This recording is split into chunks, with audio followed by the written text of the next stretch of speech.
నా చెల్లి పెళ్లిని ఆపాలని కల్పనతో ఇవన్నీ చేయించి తప్పు చేశావు. చాలా పెద్ద తప్పు చేశావు.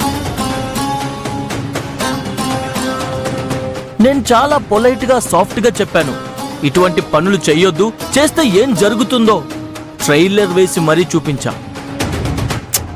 లాభం లేదు. నీకు ఫుల్ మూవీ చూపించాల్సిన టైం వచ్చింది. అవును, నీ కొడుకు విరాజ్ ఎక్కడా? వాడితో నీకేం పని? ప్లీజ్ చెప్పు మిథునా, వాడెక్కడున్నాడు?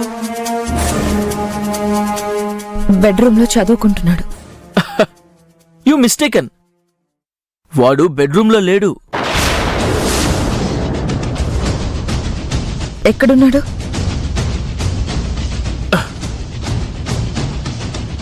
ఇక్కడున్నాడు.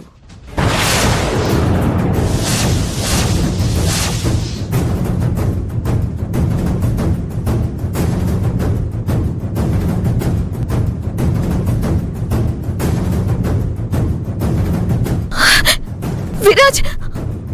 చూసావుగా విరాజ్ ఎక్కడున్నాడో? ఎవ్వరికీ తెలియని సీక్రెట్ ప్లేస్ లో భద్రంగా బంధించి ఉంచాను.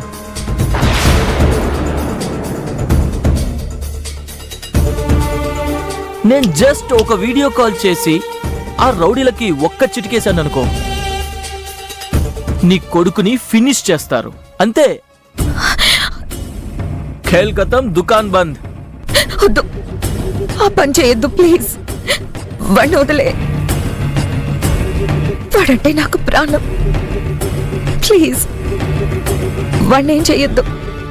వదిలే కార్తికేయ. వాణ్ణి వదిలేయాలంటే నువ్వు ఏదేదో చేసి ఈ పెళ్లిని ఆపేయాలి అన్న నీ ప్రయత్నాన్ని వదిలేయాలి.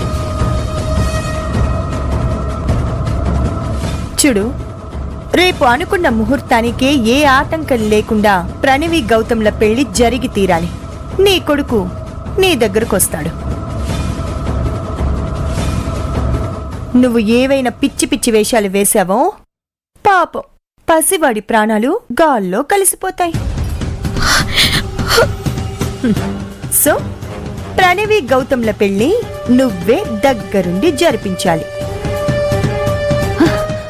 మిథునా, నీ మొగుడుతో నువ్వే దగ్గరుండి నా పెళ్లి జరిపిస్తుంటే అబ్బబ్బబ్బా, ఆ కిక్కే వేరబ్బా.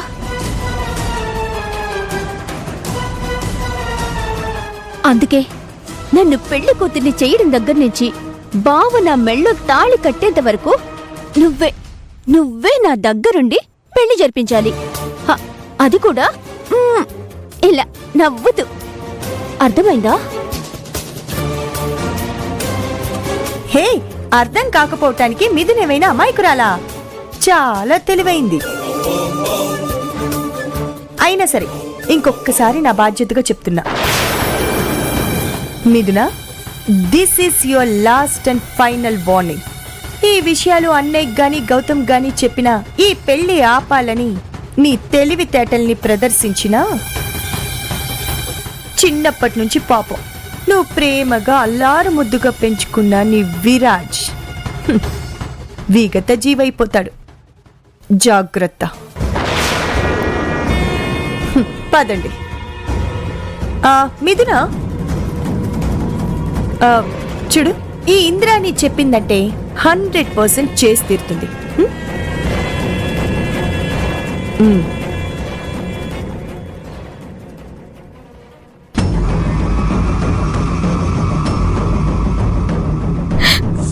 విరాజ్,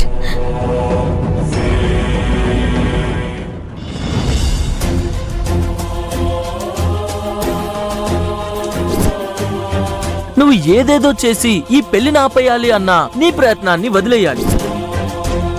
ప్రణవి గౌతమ్ల పెళ్లి నువ్వే దగ్గరుండి జరిపించాలి.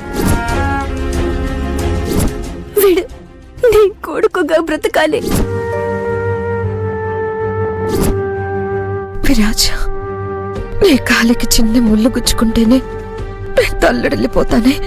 అలాంటిది ఆ దుర్మార్గులు చిన్న పిల్లాడన్న కనికరం కూడా లేకుండా నిన్ను కిడ్నాప్ చేసి చంపుతామని బెదిరిస్తున్నారు. నిన్నెలా కాపాడుకోవాలి? మిథున,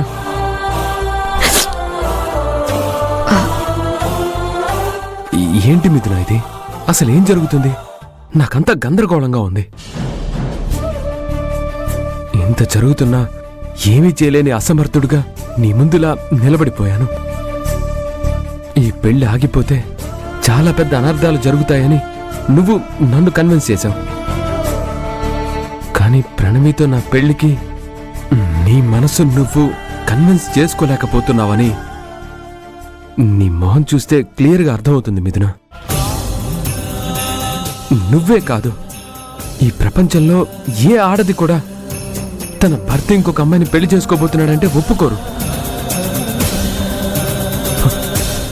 నేను చేసిన తప్పుకి నువ్వు నీ మనసులో అంత ఘర్షణ పడుతూ ప్రతి క్షణం నరకం అనుభవించడం కరెక్ట్ కాదు మిథున.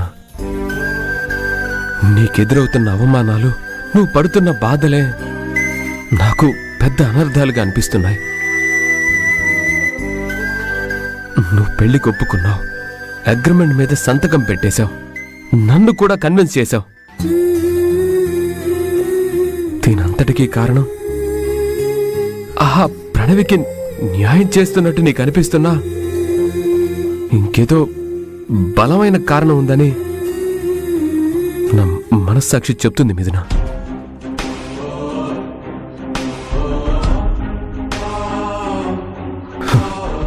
చెప్పు మిథున, ఇవన్నీ కాకుండా ఇంకేదైనా బలమైన కారణం ఉంటే నాకు దయచేసి చెప్పు మిథున, ప్లీజ్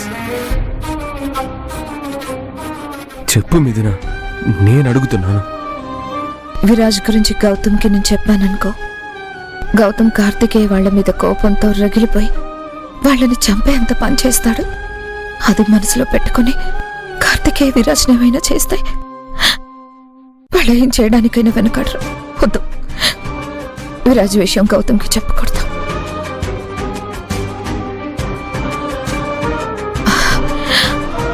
అదేం లేదండి, మీరే తప్పు చేయలేదని నిరూపించగలనన్న నమ్మకంతో అన్నీ ఆలోచించే నేను పెళ్లి కొప్పుకున్నాను. అగ్రిమెంట్ మీద కూడా నేను అందుకే సంతకం పెట్టాను. కానీ ఆ దేవుడు నాకు అవకాశం ఇవ్వలేదు. అంటే రేపు నేను ప్రణవి మెడలో తాళి కట్టాలా? చెప్పు మిథున.